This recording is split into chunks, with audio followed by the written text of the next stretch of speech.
Benjamin Castaldi s'est confié ce mardi 28 février, autour de l'affaire Pierre Palmade, et notamment concernant l'omniprésence de la drogue parmi les célébrités.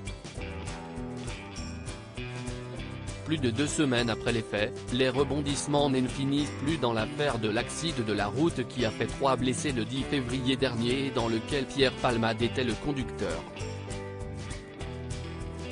Les dernières avancées de l'affaire étaient sur le plan juridique pour l'humoriste de 54 ans, positif à la cocaïne au moment de l'accident. Alors qu'il avait dans un premier temps été assigné à résidence, sous bracelet électronique, la Cour d'appel de Paris a décidé, suivant les réquisitions du parquet, ce 27 février que Pierre Palmade allait être placé en détention provisoire.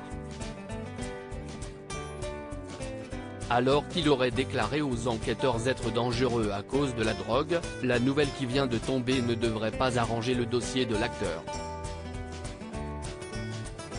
J'ai fait des soirées avec Palmade et j'ai vu un certain nombre de gens. Son incarcération devrait avoir lieu rapidement, dès que son état de santé s'améliorera. Dans la prison de Fresnes, le comédien ayant été victime d'un AVC samedi 25 février. Visé notamment par une enquête pour infraction à la législation sur les stupéfiants, cette sombre affaire a provoqué une onde de choc et les réactions sont nombreuses dans les médias. Jean-Marie Bigard, Gilles Alma, Patrick Adler, Philippe Etchebest, Roselyne Bachelot, Yann Moix, Olivier Delacroix ont tous été interrogés sur la question.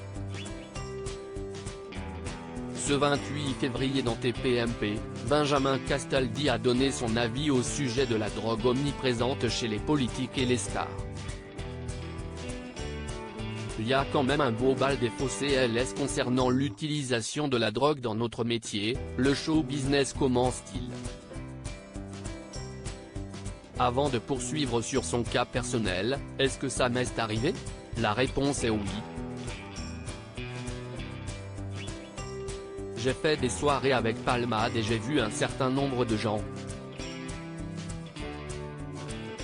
Quand j'avais 17, 18 ans, j'ai vu des gens extrêmement connus consommer des stupéfiants. CIST, un piège dans lequel on peut tomber très facilement. Le chroniqueur ajoute, il y a des tas de boîtes, vous allez dans les toilettes CIST, un défilé, CIST, un secret de polichinelle. Moi j'ai eu la chance de pas tomber dedans. Il y a une période de ma vie, si j'avais pas été entouré d'une femme, d'enfants, d'amour, on peut faire des conneries. Moi j'ai eu cette chance-là. CIST, un piège dans lequel on peut tomber très facilement dedans et CIST, une connerie, rappelle-t-il. La toute première fois c'était à Los Angeles, y a un mec qui vous dit tiens essaye ça et comme un CN j'essaye, j'ai passé une tête, ça m'a pas plu, plus que ça, mais j'ai eu de la chance. Il y a plein de gens qui ont essayé. CIST de la merde parce que effectivement au début ça vous semble extraordinaire, le piège CIST quand vous allez essayer, et comme CIST pas ouf et que ça vous rend mieux, on tombe dedans, mais il faut pas tomber dedans. Moi j'ai eu de la chance parce que j'étais pas dépendant, et dans des soirées délirantes, mais je suis un peu étonné que la bien-pensance aujourd'hui donne des leçons, et parle, alors que dans ce métier, CIST quand même monnaie courante, estime Benjamin Castaldi. À lire aussi, quelqu'un d'autre l'aurait fait, on n'en aurait pas autant parlé. Philippe Etchebest donne son avis cash sur l'affaire Pierre Palmade. Touche pas à mon poste, à retrouver en intégralité sur l'application Mi Canal.